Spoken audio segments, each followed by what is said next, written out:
Dicen que la sangre pesa más que el agua. Pero en este negocio el plomo pesa más que cualquier apellido, y la lealtad es un cheque que se cobra al portador y suele rebotar cuando menos te lo esperas.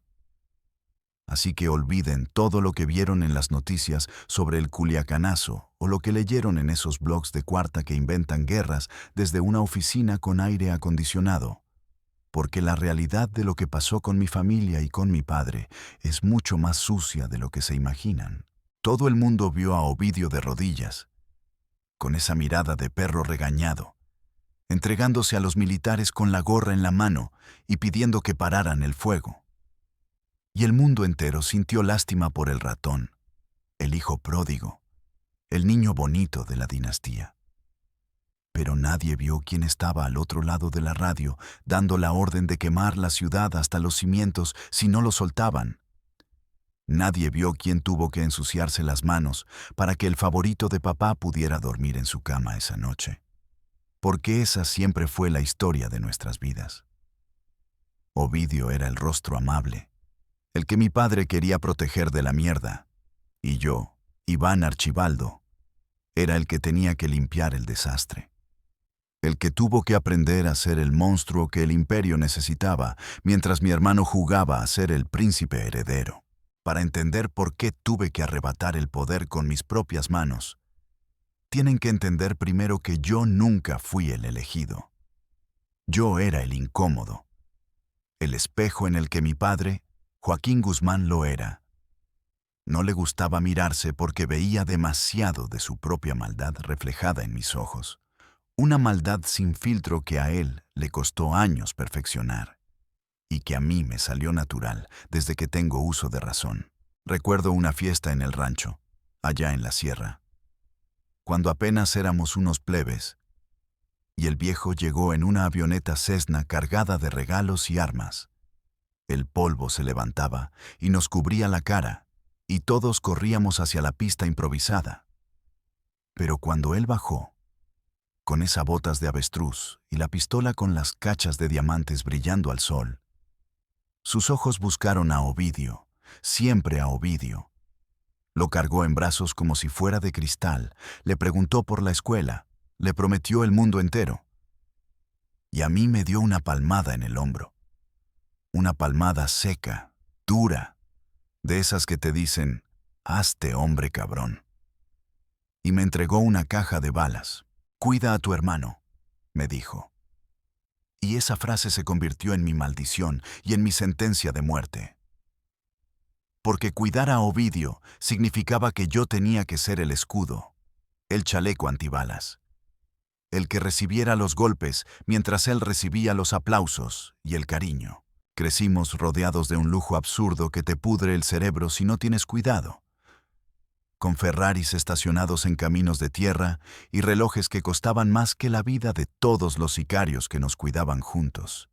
Y mientras Ovidio se dedicaba a gastar, a vivir esa vida de junior intocable en las discotecas de Guadalajara, presumiendo el apellido como si fuera un pase VIP eterno, yo empecé a notar las grietas en el muro.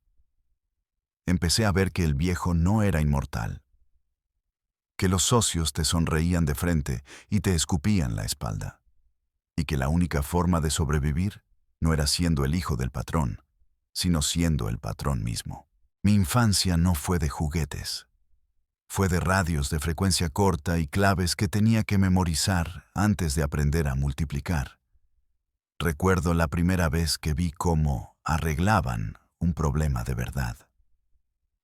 No como en las películas, sino la realidad cruda y pestilente de la traición.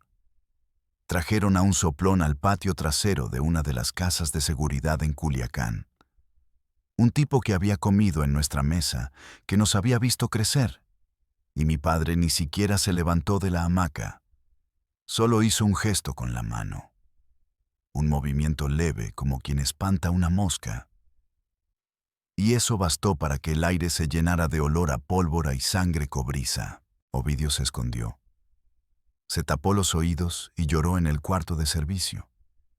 Y mi padre fue a consolarlo, a decirle que no pasaba nada, que eran cosas de hombres malos. Pero yo me quedé ahí, parado en el umbral, mirando el cuerpo inerte y la sangre avanzando por las baldosas hasta mis tenis nuevos, y no sentí miedo, ni asco, ni pena. Sentí una claridad absoluta, una epifanía helada que me recorrió la espina dorsal. Entendí que el poder es la capacidad de decidir quién respira y quién no, y que si yo quería que mi padre me respetara, si quería dejar de ser la sombra del ratón, tenía que dejar de sentir. Tenía que matar esa parte humana que todavía me quedaba y convertirme en una máquina de guerra. La gente piensa que ser un Guzmán te abre todas las puertas. Y es verdad, pero también te pone una diana en la frente las 24 horas del día. Y mientras Ovidio disfrutaba de las puertas abiertas, yo me obsesioné con la diana, con la seguridad, con la logística. Empecé a meterme en las reuniones de los lugartenientes, a escuchar cómo se movía la merca, cómo se compraban las voluntades de los federales, cómo se trazaban las rutas hacia el norte. Y al principio se reían de mí. Decían, ahí viene el Ivancito a jugar a los narcos.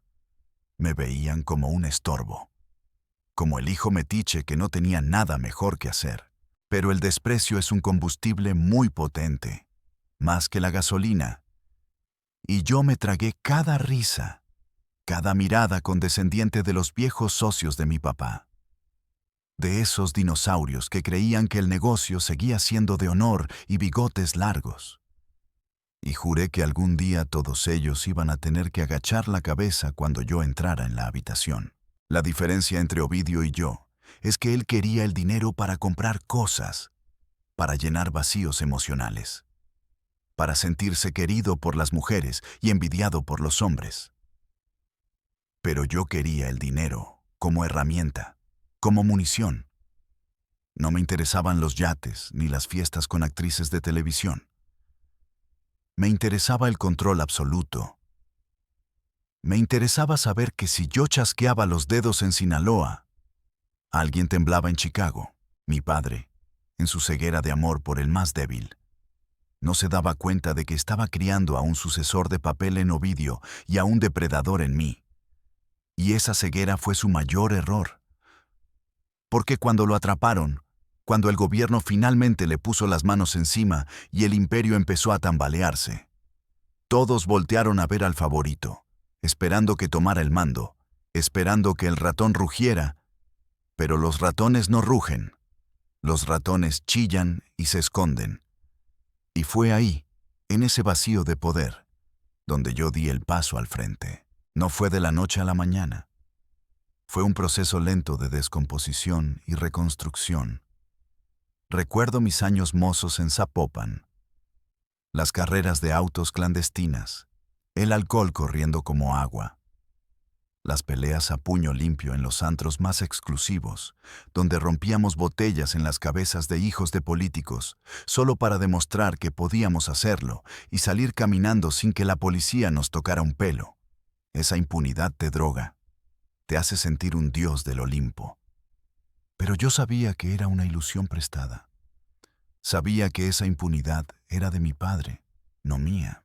Una noche, después de una borrachera monumental, donde casi matamos a un mesero por derramar una bebida en la camisa de Alfredo, mi otro hermano, me miré al espejo del baño, con los ojos inyectados en sangre y los nudillos rotos, y vi a un parásito.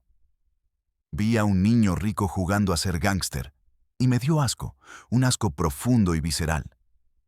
Rompí el espejo de un puñetazo y me prometí que esa sería la última vez que yo sería el hijo de. Que a partir de ese momento, yo iba a construir mi propia leyenda.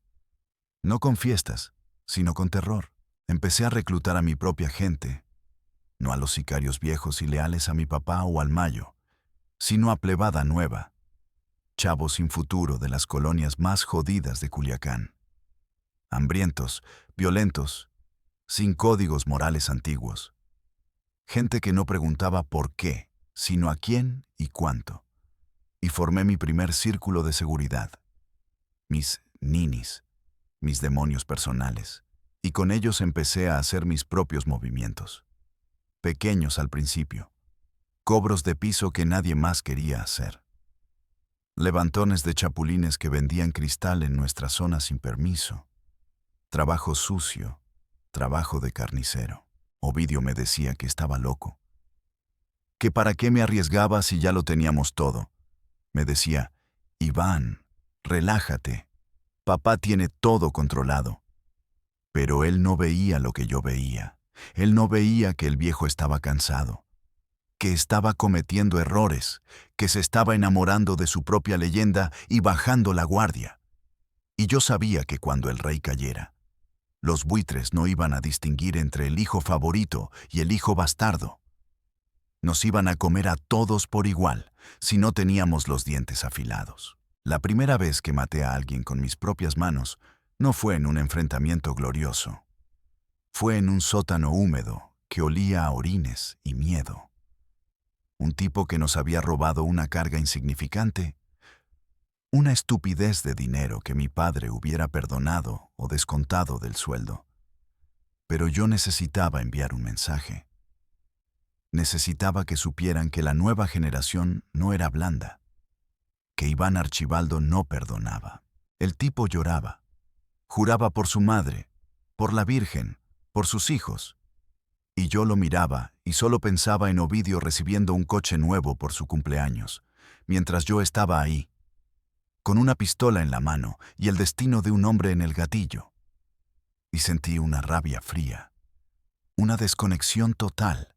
Apreté el gatillo y el estruendo me dejó sordo por unos segundos.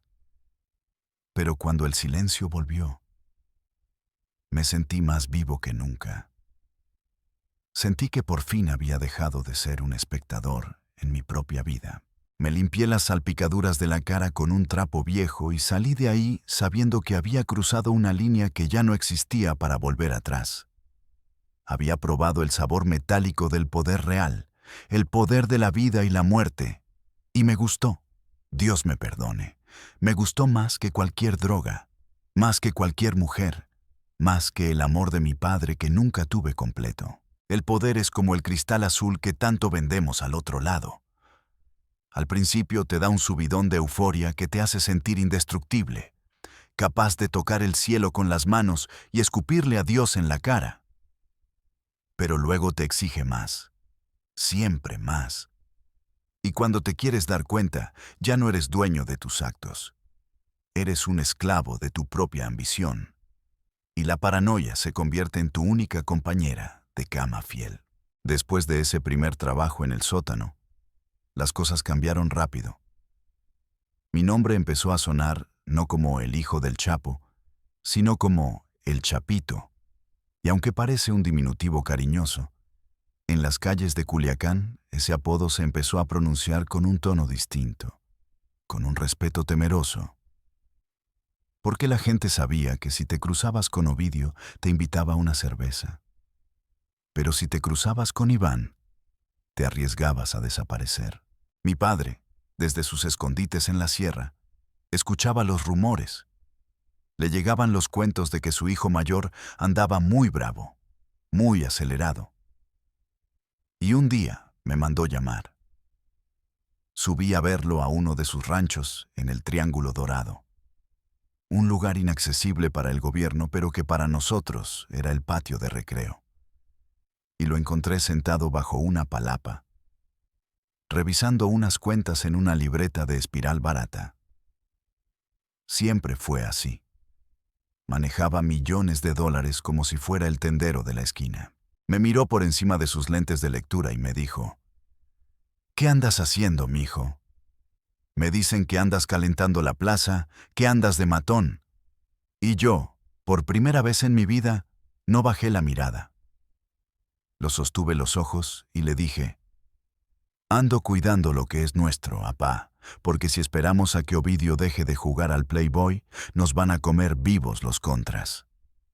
Se quedó callado un momento, masticando la rabia o quizás el orgullo, no lo sé. Y luego soltó una carcajada seca y me sirvió un trago de whisky. Tienes huevos, Iván, eso me gusta, pero los huevos sin cabeza solo sirven para hacer tortilla, me dijo. Y ahí, en ese momento, Me dio mi primera responsabilidad real, mi verdadera iniciación en las ligas mayores. Me encargó el control de una ruta de transporte de efedrina desde Asia, entrando por Manzanillo. Aquello no era mover unos kilitos en la cajuela de un coche. Aquello era logística internacional. Era tratar con chinos de las triadas que no se andaban con rodeos. Era sobornar a oficiales de aduanas que pedían tajadas millonarias. Y era coordinar convoyes de tráileres blindados que cruzaban medio país cargados de precursores químicos. Me volqué en el trabajo con una obsesión enfermiza. Dormía 3 horas al día. Vivía pegado a 3 celulares. Aprendí a negociar con miradas y silencios. Y cuando el primer cargamento llegó íntegro a los laboratorios clandestinos en la sierra, y se convirtió en toneladas de metanfetamina lista para inundar Estados Unidos. Sentí una satisfacción que ningún abrazo de mi padre me había dado jamás. El dinero empezó a entrar a raudales, no las mesadas que me daba mi papá, sino mi propio dinero, pacas de billetes de $100 que olían a humedad y a éxito. Y con el dinero vino el deslumbramiento. La etapa del derroche vulgar, que todos pasamos, pero que pocos admitimos. Me compré los mejores carros, cerraba los restaurantes más caros de Guadalajara solo para cenar con mis amigos y mis mujeres. Mandaba traer grupos norteños en aviones privados solo para que tocaran 2 canciones. Y me rodeé de un séquito de aduladores que me reían hasta los estornudos. Ovidio, por su parte, seguía en su burbuja, protegido por mi éxito, disfrutando de los beneficios sin mancharse las manos. Y a veces me miraba con una mezcla de admiración y miedo, como si no reconociera al hermano con el que había jugado a las escondidas. Una noche, en una fiesta en Vallarta, se me acercó borracho y me dijo: «Iván, estás cambiando. Te estás poniendo muy duro. La gente te tiene miedo». Y yo le respondí: «Alguien tiene que ser el duro, Ovidio, porque si todos somos blandos como tú, mañana amanecemos colgados de un puente». Se fue llorando, siempre tan sensible, y yo me quedé brindando con unos comandantes de la Policía Federal que estaban en mi nómina, riéndome de la debilidad de mi propia sangre. Pero el ascenso real, el que te marca a fuego, vino con la guerra, cuando los Beltrán Leiva se voltearon y la federación se rompió, cuando los primos se convirtieron en enemigos y las calles de Sinaloa se tiñeron de rojo. Fue la época del terror, donde no sabías quién era leal y quién te iba a poner el dedo. Y ahí fue donde demostré mi verdadero valor. Mi padre estaba acorralado, moviéndose cada noche, y Ovidio estaba histérico, queriendo huir a Europa, queriendo salirse del juego. Pero yo organicé la defensa de Culiacán, coordiné a los grupos de choque, puse precio a las cabezas de los traidores y convertí la ciudad en una fortaleza impenetrable. Recuerdo una tarde en la que nos emboscaron saliendo de un centro comercial. Éramos 3 camionetas contra 5 de los contras. Las balas zumbaban rompiendo los cristales blindados como si fueran papel. El ruido era ensordecedor. Los gritos, el olor a llanta quemada, y mi jefe de seguridad me gritaba que me agachara, que me cubriera, pero yo no me agaché. Saqué mi AK-47 bañada en oro, esa ridiculez que nos encanta a los narcos, y empecé a disparar, no a lo loco, sino con la frialdad que había aprendido, apuntando a los conductores, a los neumáticos, viendo cómo los cuerpos se sacudían con los impactos, y en medio de ese caos sentí una calma absoluta, una certeza de que yo no iba a morir ese día, de que yo era el depredador alfa en esa jungla de asfalto. Ganamos el enfrentamiento. Dejamos sus camionetas hechas coladeras y a sus sicarios desangrándose en el pavimento. Y cuando llegó la policía municipal, que también estaba comprada, solo se dedicaron a limpiar la escena y a dejarnos ir. Esa noche, mi nombre corrió como la pólvora. Decían que el Chapito había peleado como un demonio, que no se había rajado, y los viejos capos, los socios de mi padre, empezaron a verme con otros ojos, ya no como al hijo malcriado, sino como a un general en potencia. El poder te cambia la química del cerebro, te hace adicto a la adrenalina y al control, y empecé a disfrutar de la crueldad, a verla no como un mal necesario, sino como un arte. Implementé nuevos métodos de interrogatorio, porque la información es poder y yo necesitaba saberlo todo. Necesitaba saber qué pensaban mis enemigos antes de que lo pensaran, y qué pensaban mis amigos para saber cuándo me iban a traicionar. Las casas de seguridad se llenaron de gritos que se ahogaban con música de banda a todo volumen, y yo a veces iba a supervisar, a mirar a los ojos a los hombres que estaban a punto de morir, buscando un rastro de mentira o de verdad en sus pupilas dilatadas por el dolor. Me volví cínico, desconfiado. Dormía con una pistola bajo la almohada y otra en la mesa de noche. Revisaba mi comida, cambiaba de rutas, cambiaba de teléfonos cada semana. Vivía en una paranoia constante que paradójicamente me hacía sentir seguro, porque creía que si estaba alerta, nada me podía pasar. Y mientras yo me convertía en este ser oscuro, Ovidio se casaba, tenía hijos, bautizaba a sus niñas con fiestas de princesas. Vivía la fantasía de la familia feliz, financiada con el dinero manchado de sangre que yo le generaba. Me daba rabia, sí, una envidia negra que me carcomía las entrañas. Porque yo también quería esa paz, yo también quería ser el padre amoroso que llega a casa y es recibido con abrazos limpios. Pero sabía que ese no era mi destino, que yo había nacido para ser el perro guardián que se queda afuera en la lluvia y el frío para que los de adentro puedan dormir calientes. Mi padre me lo dijo una vez, ya estando preso la segunda vez, en una llamada breve y en clave. Tú eres mi brazo derecho, Iván. Tú eres el que sostiene el techo. Ovidio es el corazón. Pero el corazón no sirve de nada si el cuerpo no tiene fuerza. Y yo acepté ese rol. Acepté ser la fuerza bruta, la inteligencia macabra, el arquitecto de la violencia, sin saber que el precio a pagar sería mi propia alma, que cada muerto, cada gramo de droga, cada soborno, me estaba arrancando un pedazo de humanidad hasta dejarme hueco por dentro, lleno solo de ambición y de un miedo profundo a perder lo que con tanta sangre había construido. La riqueza extrema te aburre rápido si no tienes con quién compartirla de verdad. Las mujeres que se te acercan solo ven la cartera o la fama. Los amigos solo están mientras hay fiesta. Y te quedas solo en medio de una multitud, rodeado de lujos que no llenan nada. Comencé a coleccionar animales exóticos, tigres, leones, panteras. Me identificaba con ellos. Seres hermosos y letales, encerrados en jaulas de oro, admirados y temidos, pero siempre prisioneros de su propia naturaleza. Mis mascotas comían mejor que el 90% de la población de México.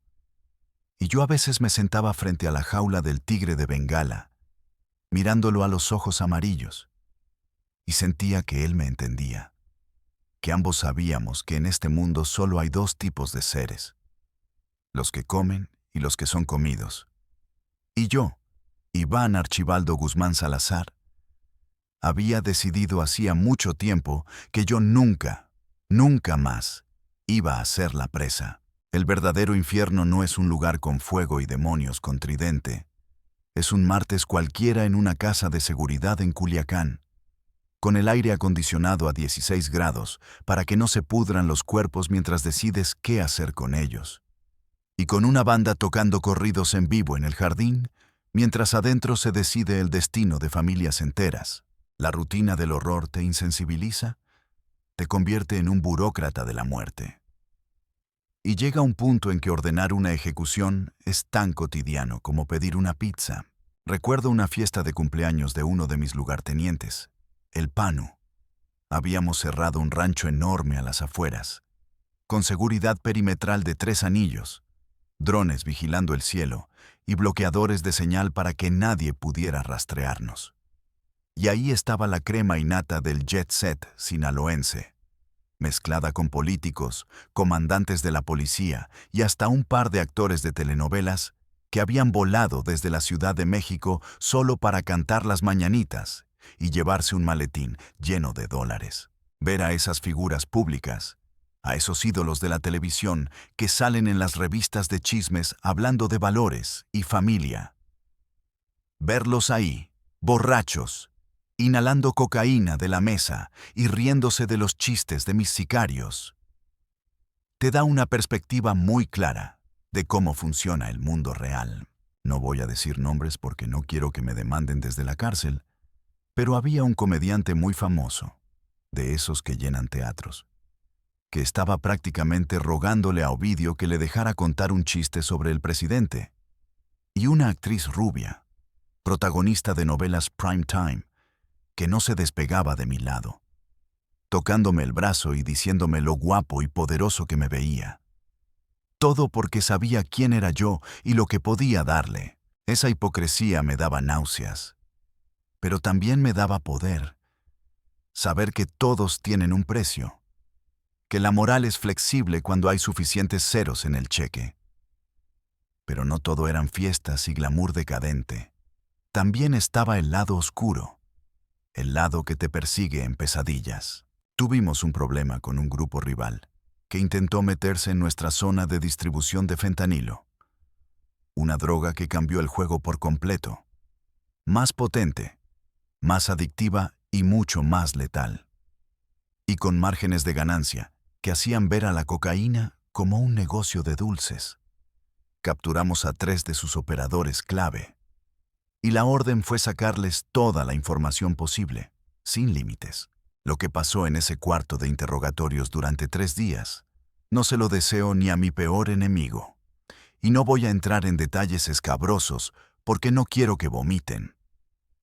Pero baste decir que el ser humano es increíblemente creativo cuando se trata de infligir dolor, y que el límite de resistencia del cuerpo es mucho mayor de lo que uno cree. Yo estuve ahí, supervisando, no porque me gustara, sino porque tenía que asegurarme de que hablaran, y ver cómo un hombre se quiebra, cómo suplica la muerte como si fuera un regalo. Te deja una mancha en el alma que no se quita ni con todo el dinero del mundo. Conseguimos los nombres, las ubicaciones, las cuentas bancarias, y luego limpiamos el desastre. Esa noche no pude dormir. Me tomé media botella de tequila y aún así veía las caras de esos hombres en la oscuridad de mi habitación. Escuchaba sus gritos mezclados con el zumbido del aire acondicionado. Ovidio, por supuesto, no supo nada de esto. Él estaba en su casa, jugando videojuegos o viendo películas con sus hijos, ajeno a la brutalidad que sostenía su estilo de vida. A veces me preguntaba si él sospechaba, si en el fondo sabía que su paz estaba construida sobre cadáveres. Pero creo que prefería no saber. Prefería vivir en la negación, y yo se lo permitía, porque era la promesa que le había hecho a mi padre. La corrupción era nuestro oxígeno. Sin ella nos ahogaríamos en 2 días. Teníamos en nómina a gente en todos los niveles, desde el policía de tránsito que nos avisaba de operativos, hasta generales del ejército que nos vendían armas y uniformes, pasando por jueces, fiscales y políticos. Recuerdo una reunión con un alto mando de la seguridad pública del Estado, un tipo con condecoraciones y discurso de mano dura contra el crimen. Nos vimos en un yate en Mazatlán, lejos de oídos indiscretos. El tipo llegó nervioso, sudando a pesar de la brisa marina, pero se relajó cuando vio las hieleras llenas de mariscos y cerveza, y sobre todo, cuando vio la maleta deportiva que puse sobre la mesa. Hablamos de colaboración, de mantener la paz, eufemismos para decir que nosotros poníamos las reglas y ellos miraban para otro lado a cambio de su mensualidad. Me dijo, Iván, Lo único que les pido es que no calienten la plaza, que no dejen cuerpos en la vía pública, porque luego la prensa se me echa encima y tengo que dar resultados. Le prometí discreción. Brindamos por el entendimiento mutuo. Y se fue con su maleta, más rico y más sucio que cuando llegó. Esa es la realidad de México. Un teatro donde los buenos y los malos a veces usan la misma camiseta y comen en la misma mesa. Y nosotros, los narcos, somos simplemente los empresarios de un mercado que nadie quiere legalizar, pero del que todos quieren sacar tajada. Hubo momentos surrealistas, como cuando un grupo de reggaetoneros famosos vino a tocar a una boda de una sobrina, y terminaron pidiéndonos fotos a nosotros como si los famosos fuéramos los criminales. O cuando tuvimos que esconder a un político importante que se había metido en un lío de faldas y drogas, y lo tuvimos en una casa de seguridad tratándolo como rey, mientras su familia lo buscaba desesperada en los medios. Esos momentos te hacen sentir intocable. Te hacen creer que eres el dueño del país, que las leyes no aplican para ti, pero también te vuelven arrogante, te hacen cometer errores. Y nosotros cometimos varios. Nos confiamos. Pensamos que el gobierno federal nunca se atrevería a tocarnos en nuestro propio territorio, en Culiacán, nuestra fortaleza, nuestro santuario. Empezamos a pasearnos con convoyes de 20 camionetas a plena luz del día, con las armas largas a la vista, desafiando a la autoridad, marcando territorio como perros rabiosos.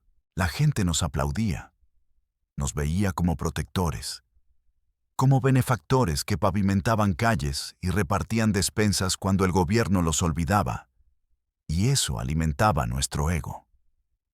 El pueblo está con nosotros, decíamos, y era verdad. Pero el pueblo no tiene aviones artillados ni fuerzas especiales. Mi padre, desde su celda en Estados Unidos, debió haber estado revolcándose de coraje al ver cómo nos exhibíamos, cómo rompíamos la regla de oro del narco viejo. Ser invisibles. Pero éramos jóvenes, éramos los chapitos, los herederos del trono, y queríamos que el mundo nos viera brillar. Queríamos ser leyendas vivas, estrellas de rock con cuernos de chivo. La paranoia, sin embargo, nunca se iba del todo. Empecé a ver traidores en todas partes, incluso dentro de mi círculo más cercano. Ejecuté a 2 de mis escoltas personales solo porque encontré mensajes sospechosos en sus teléfonos, mensajes que probablemente eran inocentes, cosas de mujeres o de deudas de juego, pero yo no podía arriesgarme. Ante la duda, mata. Esa se convirtió en mi nueva filosofía. Me aislé cada vez más, solo confiaba en mi hermano Alfredo y a regañadientes en Ovidio, aunque a él no le contaba nada importante. Me volví un fantasma en mi propia organización, dando órdenes a través de intermediarios, moviéndome en las sombras, obsesionado con la seguridad electrónica, con los sistemas de encriptación, con contravigilancia. Instalé cámaras y micrófonos en todas mis casas, incluso en los baños. Revisaba las grabaciones obsesivamente buscando cualquier indicio de deslealtad. Me estaba volviendo loco, lo sé ahora. Pero en ese momento me parecía lo más racional del mundo. El poder absoluto corrompe absolutamente, dicen. Pero también te enloquece absolutamente. Te desconecta de la realidad humana y te sumerge en un universo de sospecha y violencia, donde cada sombra es un asesino y cada sonrisa es una máscara. Y en medio de esa locura, llegó el día que lo cambió todo. El día que nos recordó que no éramos dioses, sino simples mortales jugando a serlo. El 17 de octubre de 2019. Un jueves que empezó como cualquier otro. Con el sol cayendo a plomo sobre Culiacán y la ciudad vibrando con su ritmo habitual. Ovidio estaba en su casa en el sector Tres Ríos, preparándose para comer con su familia, tranquilo. confiado. Yo estaba en otro punto de la ciudad, revisando unos reportes de envíos. De pronto, el radio estalló en un caos de voces gritando códigos de emergencia. Gente armada entrando al domicilio del patrón Ovidio. Son guachos, son muchos. Están rompiendo las puertas. Se me heló la sangre. No era un operativo normal. No era un aviso previo para que escapara. Habían ido directamente por él, sin avisar, rompiendo el pacto no escrito. En ese segundo, el mundo se detuvo y supe que la guerra había llegado a nuestra puerta, y que esta vez no iba a ser una escaramuza, iba a ser una carnicería. Aquel jueves negro en Culiacán, el tiempo no corría. Se arrastraba entre el zumbido de las balas y el grito de las sirenas. Y lo que sentí cuando escuché la voz de Ovidio por la frecuencia, temblorosa, casi infantil, diciendo, «Ya me agarraron, ya valió madre», no fue miedo. Fue una inyección de adrenalina pura directa al corazón. Una rabia volcánica que me hizo ver todo rojo. El gobierno había cometido el error de su vida. Habían tocado a la familia. Habían entrado a la casa del niño consentido. Y no sabían que al hacerlo, habían despertado a la bestia que yo llevaba años alimentando en la sombra. No lo pensé 2 veces. No consulté con nadie. Agarré el radio y grité la orden que cambiaría la historia del narco en México. Desaten el infierno. Nadie entra y nadie sale de Culiacán. Si se lo llevan, mátenlos a todos. En cuestión de minutos, la ciudad se transformó en una zona de guerra urbana. Mis ninis, mis halcones, mis punteros, todos salieron de las alcantarillas como hormigas bravas, armados hasta los dientes con Barretts calibre .50, lanzagranadas, ametralladoras, minigun, montadas en camionetas blindadas artesanalmente. Bloqueamos las entradas y salidas, quemamos camiones, trailers, coches particulares. Creamos anillos de fuego para asfixiar a los militares que tenían a Ovidio. Yo dirigía la orquesta desde una casa de seguridad en la periferia, con 3 radios en la mano y un mapa de la ciudad desplegado en la mesa, moviendo a mis piezas como un general loco, ordenando ataques simultáneos al cuartel militar, a la fiscalía, al penal de Aguaruto para liberar a nuestros presos y sumar más soldados a la causa. Fue el caos total, el terror absoluto. Vi vídeos en tiempo real de soldados corriendo despavoridos, superados en número y en potencia de fuego. Vi a civiles tirados en el suelo de restaurantes y centros comerciales rezando para no recibir una bala perdida. Y por un momento, solo por un momento, sentí una punzada de culpa. Pero la aplasté recordando la cara de Ovidio, recordando la promesa a mi padre. Suelten al patrón o le prendemos fuego a la unidad habitacional de los militares.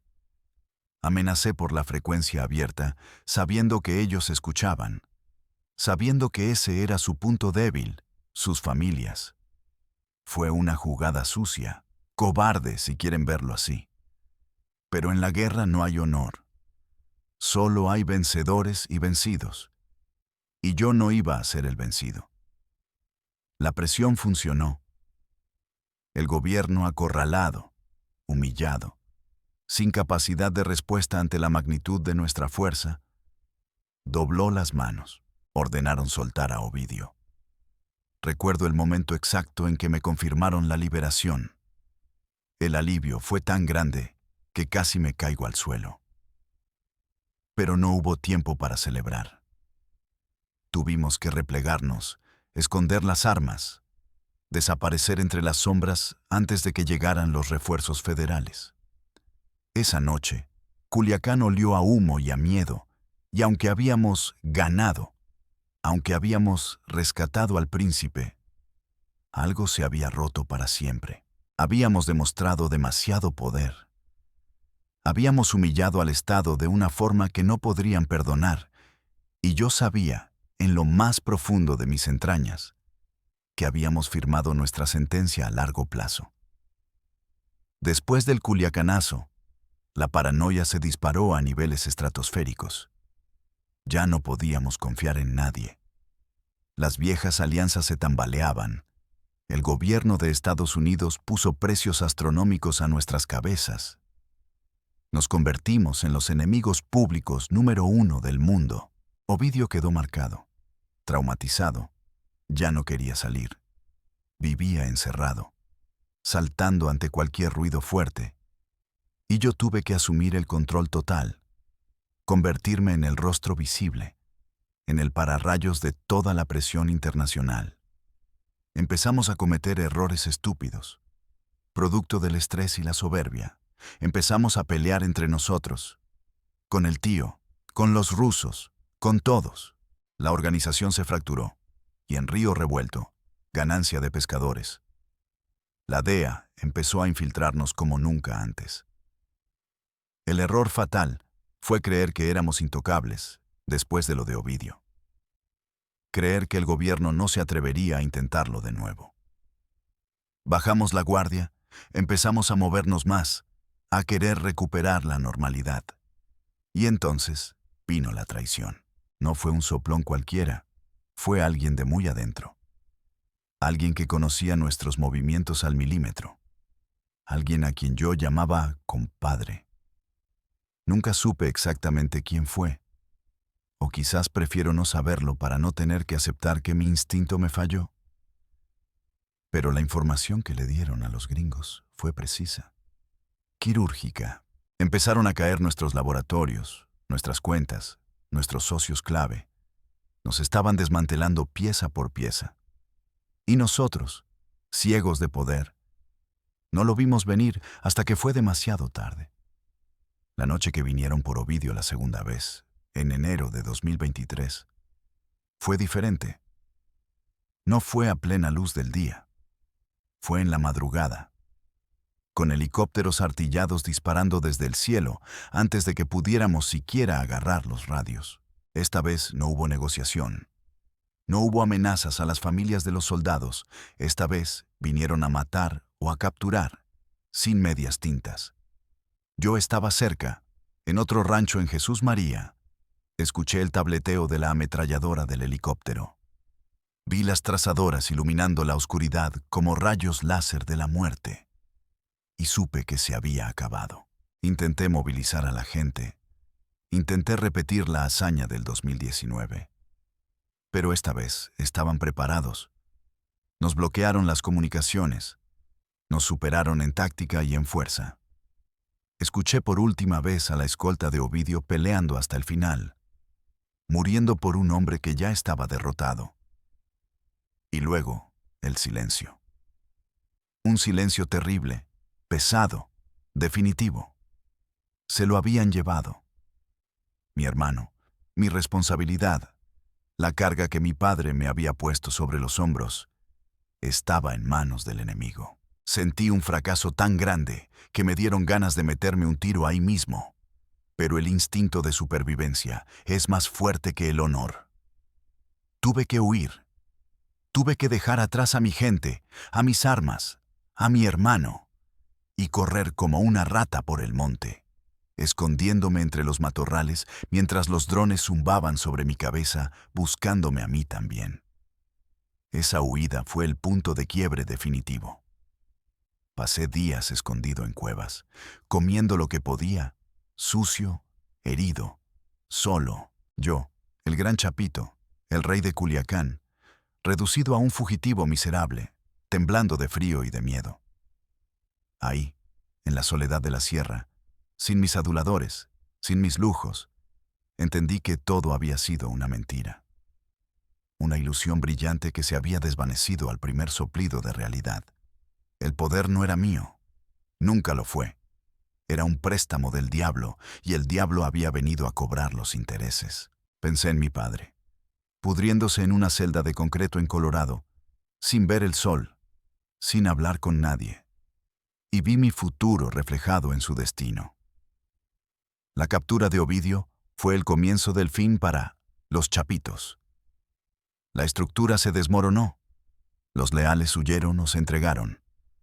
Los rivales aprovecharon para tomar nuestras plazas. Y yo me quedé como el capitán de un barco fantasma que se hunde lentamente. La traición, la paranoia, la violencia desmedida. Todo se volvió en nuestra contra. El sueño de ser los dueños de México se convirtió en la pesadilla de ser los más buscados, los más odiados, los más solitarios. Y lo peor de todo no fue perder el dinero o el poder. Lo peor fue perder la familia. Ver cómo el legado de los Guzmán se convertía en cenizas. En una nota al pie de página en los libros de historia criminal, en una advertencia para los que vienen detrás, creyendo que pueden ser reyes eternos. Ahora, mientras escribo esto desde la clandestinidad, sabiendo que cada día puede ser el último, que cada ruido en la puerta puede ser el final, me doy cuenta de la ironía cruel de mi vida. Luché tanto por no ser la sombra de Ovidio, por tener mi propio nombre, mi propio respeto. Y al final, terminé siendo solo otro narco más en la lista de los caídos. Otro nombre tachado en un pizarrón de la DEA. Ovidio está allá, probablemente negociando, probablemente llorando, y yo estoy aquí, esperando el inevitable desenlace, con el sabor amargo de la derrota en la boca y la certeza de que, al final, la sangre no pesa más que el plomo, y que en este negocio nadie gana, todos perdemos. Solo es cuestión de tiempo. No sé cuánto tiempo me queda. Quizás días, quizás horas. El círculo se cierra y siento el aliento de la muerte en la nuca. Un aliento frío que no huele a azufre, sino a la loción barata de los agentes federales que me pisan los talones. Ya no duermo en camas de seda ni bebo whisky de 30 años. Ahora mi palacio es cualquier agujero en la tierra donde no llegue la señal del GPS. Y mi banquete son latas de atún y tortillas duras. Es curioso cómo la vida da vueltas. Empecé queriendo comerme el mundo y terminé escondiéndome de él, deseando ser invisible, deseando ser nadie. A veces, en las noches largas donde el insomnio es mi único amigo, pienso en si valió la pena.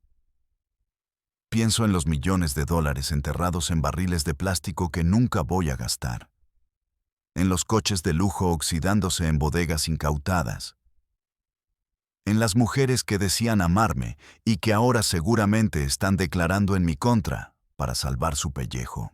Y la respuesta, esa verdad dolorosa que te golpea cuando ya no tienes a quién mentirle, es que no. No valió la pena ni un solo segundo. El arresto de Ovidio fue el primer clavo en mi ataúd, pero la verdadera caída fue interna. Cuando extraditaron a mi hermano, cuando vi las fotos de él, esposado, con el pelo rapado y ese uniforme beige de presidiario gringo, algo se rompió dentro de mí. Se suponía que yo debía protegerlo. Se suponía que yo era el fuerte, el estratega. Y fallé. Fallé a mi padre, fallé a mi sangre y me fallé a mí mismo. Mi imperio, construido sobre montañas de cocaína y cadáveres, se desmoronó como un castillo de naipes ante un ventilador. Mis socios, esos que juraban lealtad eterna besándome la mano, fueron los primeros en vender mi ubicación por una reducción de condena o por una visa para sus familias. La lealtad en este mundo tiene la fecha de caducidad muy corta. Dura exactamente hasta que te ponen una pistola en la cabeza o un maletín con dinero enfrente. Ahora vivo como un animal acorralado. Ya no confío ni en mi propia sombra. Hace 2 días tuve que ejecutar a uno de mis últimos hombres de confianza. Un muchacho que había estado conmigo desde el principio. Porque lo vi titubear al recibir una orden. Porque vi miedo en sus ojos. Y el miedo es contagioso. El miedo es traición. Lo maté yo mismo, mirándolo a los ojos. Y mientras la vida se le escapaba, no sentí nada. Ni remordimiento, ni lástima, ni siquiera esa adrenalina enferma de antes. Solo sentí cansancio. Un cansancio infinito, pesado, como si llevara piedras en los bolsillos del alma. Estoy vacío. Soy un cascarón hueco que sigue moviéndose por pura inercia, esperando el momento en que alguien sea más rápido o más traicionero que yo. Me dicen que la DEA ofrece $10 millones por mí. 10 millones. Es gracioso. Esa cantidad me la gastaba yo en un fin de semana en Las Vegas en los buenos tiempos. Ahora, mi cabeza vale más que mi vida. Sé que no voy a tener un final de película. No voy a morir en un tiroteo épico llevándome a 100 federales conmigo. Lo más probable es que me agarren dormido o cagando, o que me vendan mientras duermo. O peor, que termine como mi padre, en una caja de concreto de 2 por 3 metros, sin ventanas, sin contacto humano, volviéndome loco lentamente, hablando con las paredes y recordando los días de gloria que ahora parecen un sueño de otra vida. El ADX Florence, el Alcatraz de las Rocosas. Ese es el destino que me espera. El infierno en la tierra diseñado para quebrarte la mente cuando ya no pueden quebrarte el cuerpo.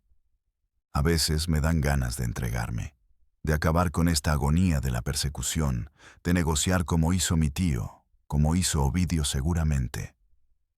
Pero el orgullo, ese maldito orgullo Guzmán que llevamos en el ADN, no me deja. Prefiero morir peleando, prefiero morir libre, aunque sea libre en este monte lleno de espinas y víboras, que vivir arrodillado ante los gringos. Pero sé que es una fantasía. El final es inevitable. Y cuando llegue, cuando finalmente me pongan las esposas o me metan una bala en la frente, el mundo respirará aliviado. Dirán que cayó el monstruo, que se acabó la pesadilla. Pero son unos ilusos. Muerto el perro, no se acaba la rabia.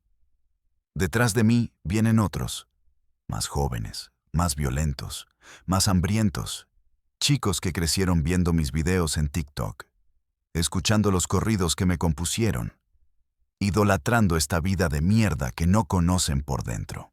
A esos plebes, a esos morros que sueñan con traer una pistola fajada y una troca del año, les digo esto: mírenme, mírenme bien. No miren los corridos, no miren las series de Netflix, miren la realidad. Estoy solo, sucio, perseguido, odiado. He matado, he torturado, he envenenado a mi propia gente. ¿Y para qué? Para terminar aquí, escribiendo estas líneas en un cuaderno arrugado a la luz de una vela, esperando a que vengan por mí. El dinero no compra la paz, el poder no compra la lealtad, y la droga solo compra muerte. Ustedes creen que son los dueños del mundo, pero solo son peones en un juego que siempre ganan los mismos, y no somos nosotros. Somos la carne de cañón, los idiotas útiles que llenan las cárceles y los cementerios para que otros se hagan ricos. Si pudiera volver atrás, a ese día en el rancho cuando mi padre me dio la caja de balas, ¿qué haría? Probablemente lo mismo, porque es lo único que sé hacer. Es lo único que me enseñaron. No sé ser otra cosa que Iván Archibaldo, el Chapito, el narco. Y esa es mi verdadera tragedia. No la muerte, ni la cárcel, sino la certeza de que nunca tuve opción, de que mi destino estaba escrito con sangre desde antes de que yo naciera. Soy un producto de mi entorno, un monstruo creado a imagen y semejanza de mi padre, y ahora tengo que pagar la factura. Escucho ruidos afuera, motores, perros ladrando. Ya están aquí, se acabó el tiempo de las palabras. Guardo este cuaderno en una bolsa de plástico y lo dejo aquí, bajo una piedra, por si alguien lo encuentra algún día y quiere saber la verdad. No la versión de las noticias, sino la verdad de un hombre que tuvo el mundo en sus manos y lo dejó caer. Agarro mi cuerno, corto cartucho. Mis manos ya no tiemblan. Al menos voy a darles un último espectáculo. Que suene la banda, que retumbe la tambora. Porque hoy se muere el rey y mañana Mañana que se pudra el mundo. Adiós.